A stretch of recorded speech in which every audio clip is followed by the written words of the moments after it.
Welcome to 303 Hoops, a whole lot more than the box score. For you hoop junkies, number nerds, or just someone who loves basketball, this is for the love of the game. Live from 303, I'm Ryan Hinske. And I'm Caleb Bunch.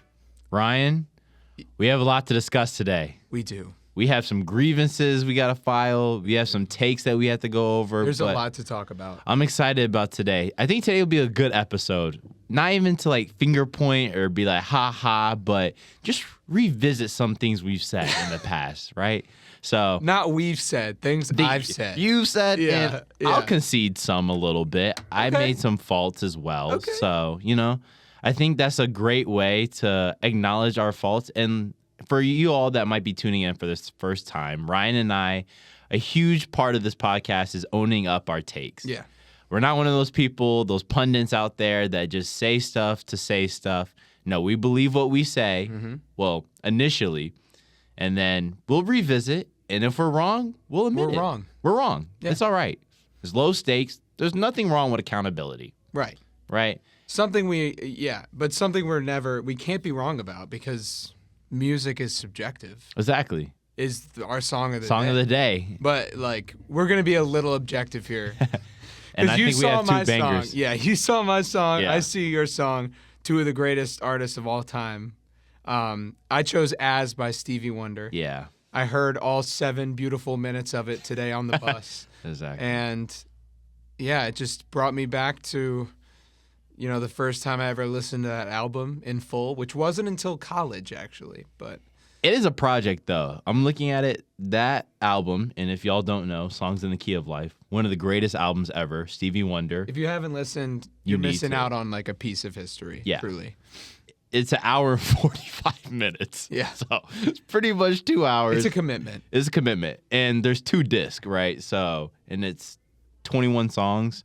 So that definitely is a project you got to take up a lot of time, but it's worth every second. It's so good. It's so good, right? Like we have Love's in Need of Love Today. Have a Talk with God's on there. Sir Duke, I Wish.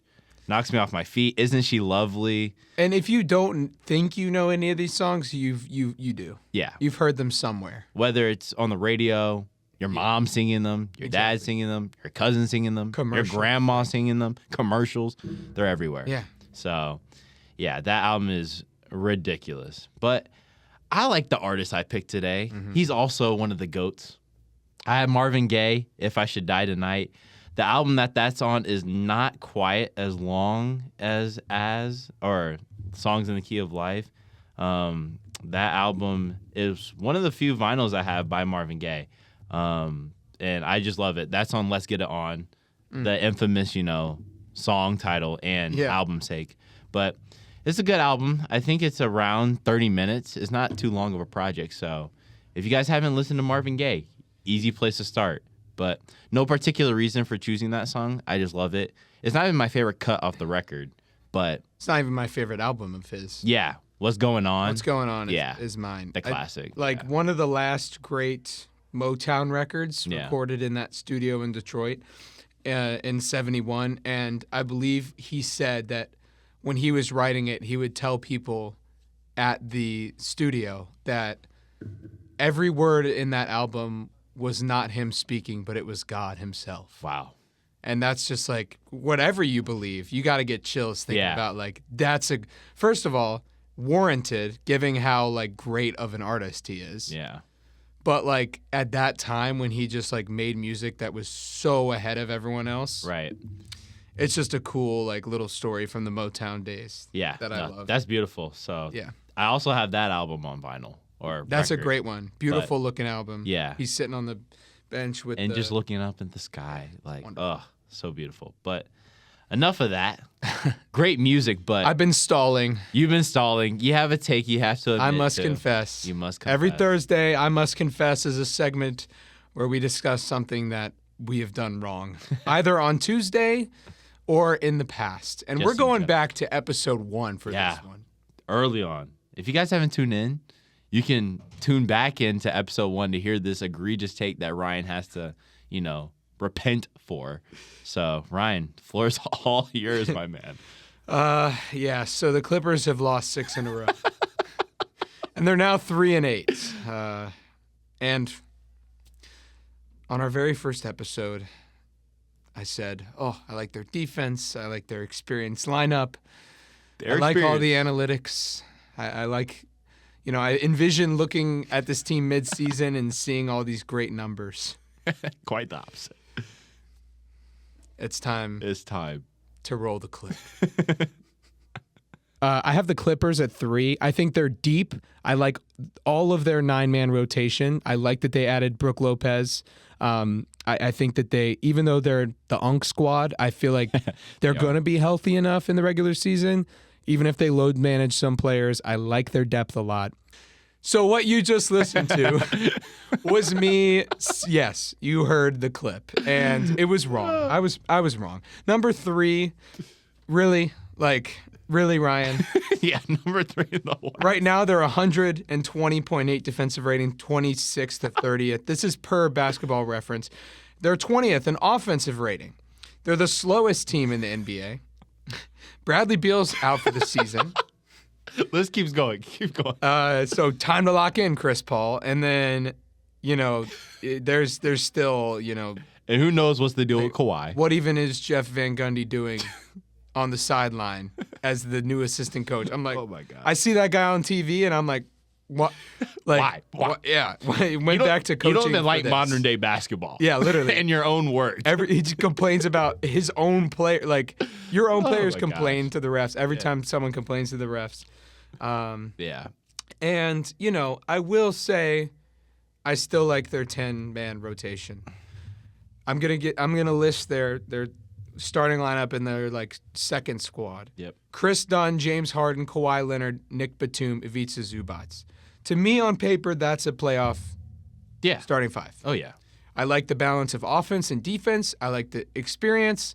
And I think Zubac is one of the most underrated players in the league. Yeah, for sure. And Nick Batum. Both of them. To be fair. Very much good role players to have in your squad. Absolutely. And then you have on the second, and here's even more great, contributing players. Chris Paul, Bogdan Bogdanovic, who's had some great seasons in this league. Man, yeah. Derek Jones Jr., who can still jump out the roof. John Collins, interesting acquisition. Some people would say he should belong in the first unit. Right. I don't think so. Yeah. And then Brook Lopez in at center. A good contributor for the Bucks when he was there. Yeah.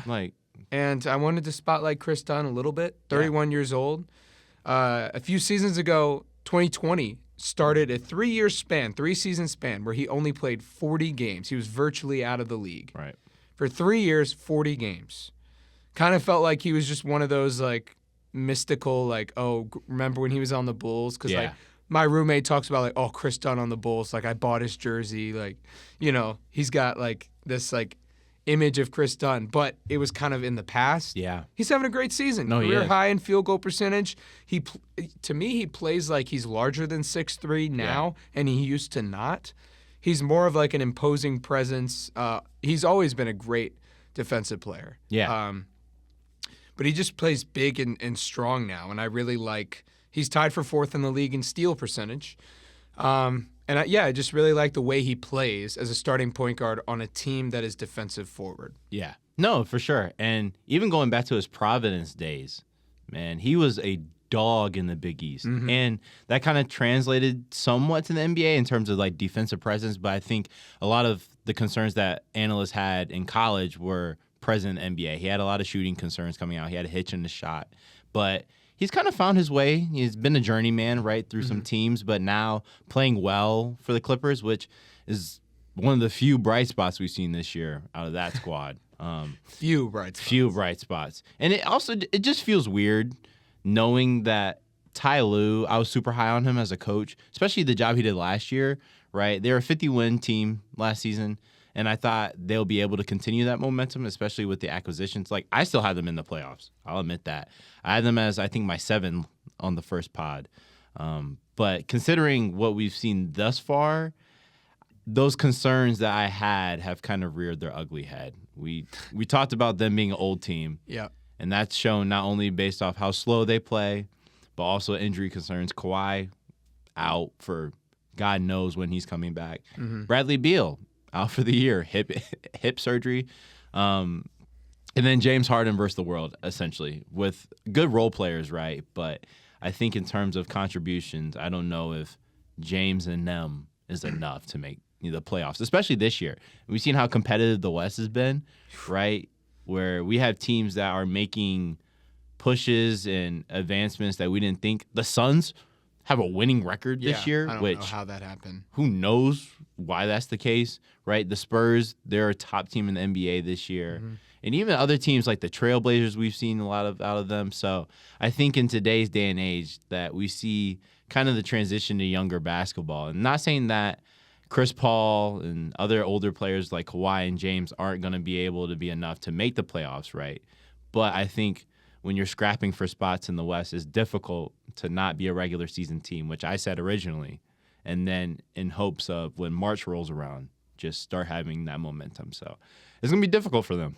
I do think they'll still make the playoffs, though. I'm committed to that. And if in March, April is looking bleak, we'll revisit this clip right here. Yeah. But I do think they're a playoff squad still. They got to find a way to come from behind. It's hard when you're the slowest team in the league by quite a little bit. And yeah, that's just their roster. Just you're like, who can run the floor other than like Derrick Jones Jr. probably. Yeah. It's just it's hard in today's NBA, especially in the regular season, when you have these teams of like young contenders like the Thunder and Rockets who are like average age 24. Yeah. Who like other than KD like on that roster, the roster of the Rockets, they can run. Yeah. And they could run you out the gym. And I think that's what older teams have problems defensively and offensively. Right. Just pushing the pace. But if they can get into the playoffs, and let's say it's even a single elimination play-in game, the game is slower. Mm-hmm. They're relying on getting within 6 points of each other in the fourth quarter. And then do I still trust them to make those plays? Yeah. I've seen Ty Lue do it as a coach, draws up the right plays, makes the right call. I've seen them win games they weren't supposed to win. But we've also seen them lose series that they're supposed to win. Being up 3-1. Yeah. And, the bubble with Luka right. was probably the beginning when they, of the like Kawhi experience. Right. And like getting to expect that they would be good every year. Right. I've expected that they would be good every year since they've traded for Kawhi. No, for the most part, they have. They've made the playoffs pretty much virtually every year that he's been there. So, but it's just hard in the regular season, and I think that's where I went wrong picking them as the third seed. Is because it's like, how are you going to win games when there are teams with these fresh legs and guys that just can, like come off the bench and play start their first NBA game and just outrun everyone. The 10th man on your bench who comes off for his first 3 minutes is Chris Paul. Right. He's not running with some of these young guys. He's not running with the Thompson twins. Yeah, exactly. Yeah. There's no way. Like it's difficult. It's difficult. It's hard. It really is. Yeah, and we talked about them last episode, but like one of those teams that come to mind is the Pistons, right? Like super young squad. Yeah. Just looking at them, according to this site right here, the average age of their roster is essentially 26. Right. Which is the 18th, I guess, oldest team, so 12th youngest team. Around the middle. Right. So just contending with teams like that is going to be difficult. The Spurs, their average age is 26.4. Suns, 26.3. I know the Pacers haven't been good this year, but last year they were in the finals, obviously, 26.4. So we have a lot of teams, right, that are on the younger end of that age discrepancy and are able to have good pace, good offense, and not necessarily the best defense, but, I mean, when you have Wemby, that counts for a lot with the Spurs. But just being able to play hard minutes and show effort and not have to rest your guys every other day means a lot when you're trying to get wins, especially like we talked about multiple times in the Western Conference where being a 10 seed might mean you need 45 wins this year. Probably. Is crazy to think about. And we won't know the final standings till the last day, like we Right. do every year Right. recently. Like it's really been so up for grabs. And I don't even know if I trust them in the regular season against a team they have to play 6 times in a year, right? Like even the Kings. Like Right. Keon, you're telling me I've played 3 games in a row. I'm a 34-year-old guard on the Clippers, and Keon Ellis is going to guard me for 38 minutes. It's a long day. That's a long night. It really is. There's no easy, they're lucky that they're in a conference with the Warriors and Lakers. Yeah. Because that's more like slow teams that they could They're potentially older as well. deal with. Yeah. But man, it's just, I don't know. I was a little, there was something going on that day. Yeah. Something going on. I don't know. Just for reference, last year, 2024-2025 season, the 8th seed was the Memphis Grizzlies with 48 wins. Now, there's a little bit of a drop-off with 9 and 10 being the Kings and Mavericks. Kings had 40 wins and Mavericks had 39. But I venture to say we're going to be somewhere around that range again. I think so. I think that your 8th seed is probably going to have 45-plus wins, and your 9 and 10 are going to be around that 45, 43 win range, which is just ridiculous considering that you're 10 teams deep and that you have 40-plus wins. So it's tough. And maybe the Grizzlies and Mavericks aren't really a threat anymore as they were when we were first looking at it. Right. But still, the Jazz have a better record than them. And, I still, teams like the Suns surprising and the Trailblazers like we talked about. So, the West is already crazy unpredictable. We've been pretty good about the East so far. We're around where we're around where we were at. Right. Other than the Sixers having a really good record, but and Detroit, I would say probably, but we still had them as the top. We had them having home court advantage in the playoffs, so I still count 10-2 starts incredible, but So I will say though, there is a team in the East that you did have pretty high. Yeah, I'm sorry. 1 and 10 right now. Yeah, the Pacers. Yeah. the Turner leaving, something happened there. Yeah. Maybe it was just because he was he's there every year. Right. We take him for granted there. Yeah. I mean, that's his he was the longest tenured Pacer. Right. For 3 seasons. Right. Which is crazy. Yeah, and they don't have TJ McConnell back, and right. But still, if you don't have that guy in there, and Pascal's top 10 for scorers in the league, he's had a great heavy usage player this season, and he's been great, really, really good. But yeah, I'm sorry about that pick too. I thought they could still run everybody out the gym, and maybe they still can, but you got to rely on that late game heroics that Turner and of course Halliburton can bring. Right, and that's just tough. Injuries have definitely derailed that season for them, but it'll be interesting to see how they come back from that. So hey, if they keep tanking, they'll have a high pick, and based off what we've seen out of college basketball this year, there's quite a few freshmen or just underclassmen that I think teams would be pretty ecstatic to have on their roster. Yeah. And one of those people we have to talk about, MIKEL Brown. MIKEL, however you say his name. MIKEL. I've heard every name under the book. But right. And also, I must confess, just to blend 2 segments together, we said we'd talk about the Louisville game on Tuesday. We didn't. Sorry. But we're going to talk about them now. We have a note from Sydney. Sydney wanted to say that MIKEL Brown Jr., his most surprising skill, if you didn't watch last week's episode, we had our special guest, Sydney Meyer. She's a big Louisville fan, Louisville native, and she said that MIKEL Brown's most surprising skill that we saw in that Tuesday game against Kentucky, his passing, his playmaking. The guy's 19. He's 19, and he is 6'5", and they're whatever you want to call him, point guard, 2 guard, combo guard.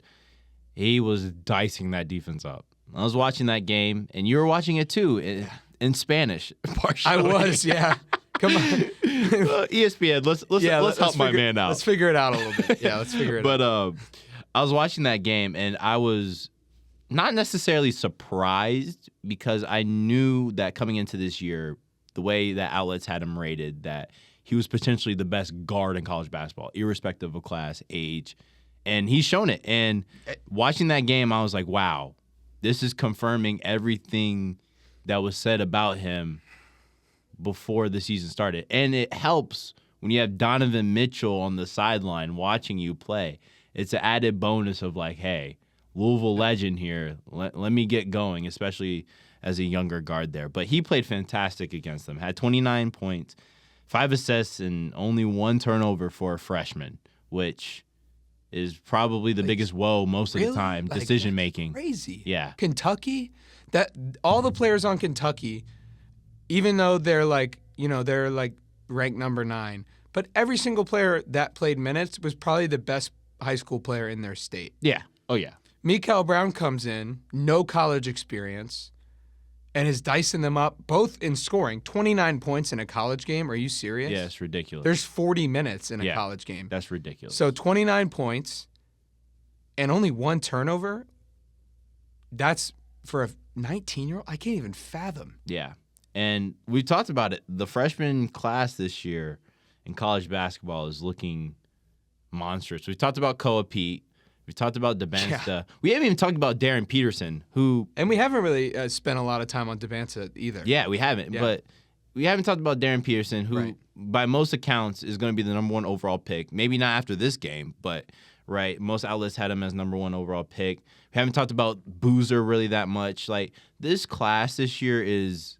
We say this every year, right? Or most years, that just the game of basketball is evolving, and each year the draft class just seems to be more talented than the previous. But I legitimately believe this potential of this draft class is unprecedented. And even last year we had an amazing class, but MIKEL Brown, based off that, gives me a lot of hope and faith in a lot of the people in college basketball that we have to watch this year. It kind of feels like if you are a team in the lottery and you get worst case scenario, like, oh, you're like, oh, man, we were supposed to get like the 8th pick, but we ended at 10. It's fine. You still get a really good player. Yeah, you're getting someone that could help your franchise out immediately. Like maybe it's not quite as top heavy, and I think the projected number 1 overall pick might change a few times this season, but I think the top lottery guys, it's you could argue it's more top heavy, because if you're looking at the first third of the first round of the draft, you're getting like those first 10 picks you're getting a potential number 1 Koa Pete was projected, I think, barely lottery coming into the season. We've seen what he can do, and we've seen how he's played.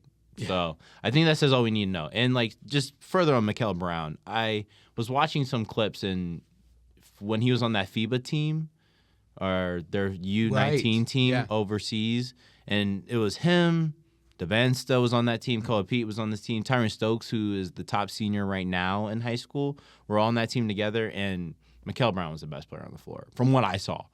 He averaged the most points. He was the most efficient scorer on that squad. He was able to get to his spots really well, and he's super athletic. It's like freakish how athletic that kid is. He actually reminds me of when people were scouting Scoot Henderson. Yeah. Like it was kind of like, and I when I started in college radio, that was the Wembanyama Scoot Henderson draft class. Yes. So I did a weekly show on that draft class. That was like the focus of my show. And when I was scouting, when I did my Scoot episode, I was talking about how people like his athleticism. Like that's, you know, that jumps out at you. Right. In the same way that it did, like, Amen Thompson, the Thompson twins, really. But, you know, we've seen Amen as, like, just an insane. Yeah. I mean, they both are. Let's give them both props. Yeah.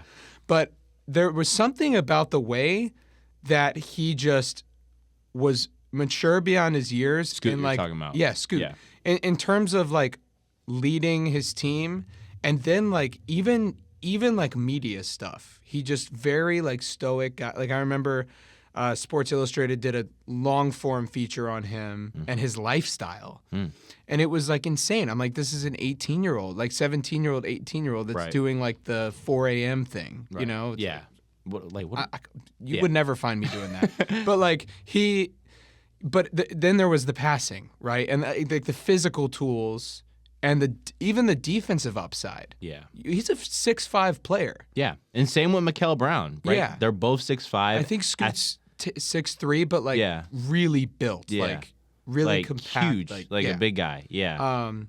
So it just kind of reminds me of when we were scouting him, and it's like, oh wait, he like gives us the flashes that like Russell Westbrook gave us in his young career, but then he's got that. Yeah, smart. Not saying Russell Westbrook isn't a smart player, but like imagine Russell Westbrook plus Chris Paul. Right. That's one of the greatest point guards we've ever seen. Yeah, and I think that's what jumped off the page to me about Brown watching that game is just decision making. Like, was making the right passes. And it's funny, last week prior in the Louisville postgame interview, he had said, when we get this win. And sure enough, they got the win. So it was an interesting game to watch. And I think we might be covering a lot of college basketball, and particularly this freshman class, just because of how good they've shown us to be. So, and not only them, there's another win that was a big-time win for this program. Illinois. Yeah. Got a win over Texas Tech. Got to touch on Illinois for sure. So because they got some guys that maybe were in the talk for like first round players, but they might have 3 guys that are fringe lottery. Yeah, and I think that's a I must confess for me. I did not. We both were like barely talking about Illinois. We talked about Purdue, right? Mm-hmm. Who's had some nail biters, funny enough, and Illinois just probably got the most impressive victory of the season for any college basketball team. Overcoming a JT Toppin 35 bomb. Yeah, ridiculous. But that squad, man, Underwood, I think he's underappreciated as a coach. He is a hard-nosed guy that a lot of people don't talk about in terms of like someone who really understands the game well. And having Stojakovic come in the transfer portal this year and be able to come off the bench and score 20+. Like, obviously Underwood knew something we didn't. Because I was like, why is Stojakovic coming off the bench? Like, he's one of their better guards. But then he finished the game. Exactly. Yeah. So it doesn't really matter how you start. It's how you finish, obviously. But just really good game out of that Illinois squad. I was happy to see that. You mentioned Boswell previously in previous pod. That's another guy that's played amazing and played well. He's another guy who was out of Centennial as well. Donovan Dent, Kylan Boswell, and Jared McCain. So shout out to those 3 guards right there. Obviously, probably all 3. One of them's already in the NBA, but the other 2 will sure enough be there sure enough. Oh, yeah. But, yeah, just played well. And there's another guy, Keaton Wagler, who some outlets had him as a preseason freshman All-American, and I think he played well in Texas Tech games. So he's, They're stepping stacked. up. Yeah, it's a good squad. Yeah. And Big Ten might be tighter than we thought. Yeah. And Thomas Love didn't even play. Yeah. In the Texas Tech game, one of their better players. True. So, I think, man, it's going to be an exciting year, man. It is. It's going to be an exciting year. There's so much more to talk about. But, yeah, that's a good place to start because those freshmen, too, like, it's been great. So, covering both the NBA and the future of the NBA, it's going to be a fun year. It's beautiful, man. And I'm excited to see where the rest of this goes, not only for college, but just like how standings shake up, obviously, and then knowing what type of players are needed on those rosters and then kind of figuring out. Draft time. Exactly. Yeah. Exactly. Figuring out who places well with what squad. So it's going to be an exciting year, man. Yeah. And we're going to keep the hoops rolling. We're going to keep the content coming, and we'll keep you guys informed. So every Tuesday and Thursday, you can tune in here. This has been 303 Hoops. Until next time.